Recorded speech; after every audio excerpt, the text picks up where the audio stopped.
Assalamualaikum anak-anak, melanjutkan materi yang sudah sampaikan yang awal. Yang selanjutnya adalah hal-hal yang disunahkan dalam menyembelih. Ini juga penting. Walaupun sunnah, tapi ya harus dilakukan. Karena kita menyembelih dengan cara Islami, mau ikut siapa kalau tidak ikut Rasulullah. Yang pertama, hewan yang mau disembelih harus dihadapkan ke arah kiblat. Jadi maksudnya lehernya itu, kita sebagai yang menyembelih berarti intinya kalau di Indonesia kita di sebelah timur, kita menghadap ke kiblat.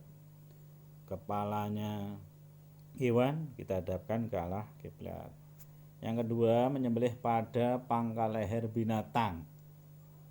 Intinya agar hewan itu kalau memang dipotong lehernya cepat mati, tidak malah untuk mainan, maksudnya seperti itu. Jadi memang pada pangkal leher utama, bagian untuk ruang masuk makanan dan minuman pada hewan. Yang ketiga, menggunakan alat yang tajam agar dapat mengurangi kadar sakit hewan, bisa segera mati. Yang keempat yaitu memotong dua urat yang ada di kanan dan kiri leher hewan korban agar cepat mati.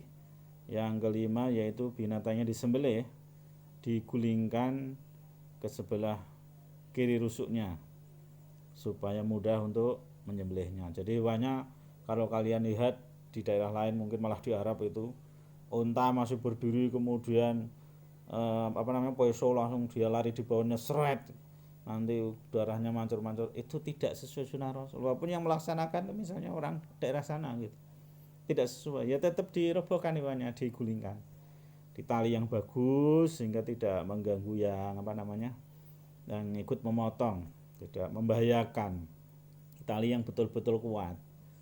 Yang selanjutnya yaitu yang ke-6 membaca bismillah, yang ke-7 membaca shalawat nabi, yang ke-8 mempercepat proses penyembelihan agar binatang tidak tersiksa. Selanjutnya hal-hal yang dimakruhkan dalam menyembelih, yaitu ketika kita menyembelih, hari itu malah jelek kalau kita lakukan. Yang pertama, A, menyembelih dengan alat yang tumpul, itu makruh.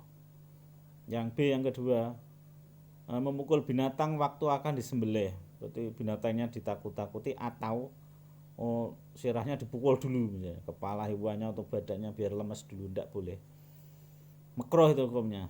Yang ketiga, menyembelih hingga lehernya terputus, itu juga makruh hukumnya, tidak boleh. Walaupun ayam itu buat boleh dipotong jeleng, itu tidak boleh. Yang keempat, makruh ketika menyembelih lagi yaitu menguliti hewan tersebut ketika hewan itu memang belum mati benar tapi sudah dikuliti, kesusu gitu, tidak boleh. Itu hukumnya makruh. Walaupun itu hewan, tidak boleh. Untuk selanjutnya, cara menyembelih binatang yang benar, yaitu ada yang dengan secara tradisional dan dengan cara mekanik. Yang dengan cara tradisional yaitu dengan menggunakan cara-cara yang biasa dilaksanakan di kampung-kampung, yaitu intinya adalah menyiapkan lubang untuk darahnya, peralatannya disiapkan semuanya, binatang yang disembelih dibaringkan menghadap kiblat dengan baik seperti di kampung-kampung itu. Leher binatang yang akan disembelih itu diletakkan di atas lubang tumpahan darahnya biar darahnya tidak kemana-mana. Kaki binatang yang disembelih itu dipegang kuat atau diikat dengan kuat sehingga tidak membahayakan yang menyembelih dan yang menanganinya. Terus mengucapkan bismillah, kemudian alat penyembelihan digoreskan tepat di lehernya, di jalan makannya hewan, jalan minumnya hewan, jalan nafsunya, sehingga hewan itu benar-benar bisa cepat mati. Karena itu memang lebih baik seperti itu sunahnya. Selanjutnya yaitu ada yang cara menyembelih dengan menyembelih hewan dengan cara mekanik. Biasanya kalau bahasa kerennya dengan mesin, yaitu mempersiapkan peralatan lebih dahulu dengan baik, kemudian hewannya dimasukkan ke dalam ruangan yang sudah disiapkan gasnya sehingga hewan itu pingsan. Hewan itu pingsan, tidak mati tapi pingsan. Setelah itu hewan itu setelah pingsan ditata dengan baik hewannya, dibacakan bismillah, kemudian alat yang otomatis pakai alat itu bisa digunakan untuk menyembelih hewan korban sebagaimana biasanya. Dan daging hewan yang disembelih dengan cara seperti itu juga hukumnya halal karena memang sesuai dengan syariat. Ya, asal intinya adalah yang melaksanakan penyembelihan itu adalah orang-orang yang beragama Islam. Demikian anak-anak, lebih lanjut lebih jelasnya kalian buka kiriman buku dari Pak Molasin dan pelajari semuanya dan kalian kerjakan tugasnya. Nanti tugas akan share lewat WA. Demikian penjelasan singkat dari Pak Molasin. Jika ada yang kurang paham dan sebagainya setelah kalian baca buku tersebut dan mengerjakan tugas-tugas, dapat bisa berkomunikasi dengan Pak Molasin melalui japri saya atau lewat grup.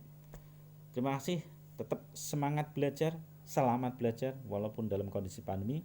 Ihdinas siratal mustaqim, semoga bermanfaat. Wassalamualaikum warahmatullahi wabarakatuh.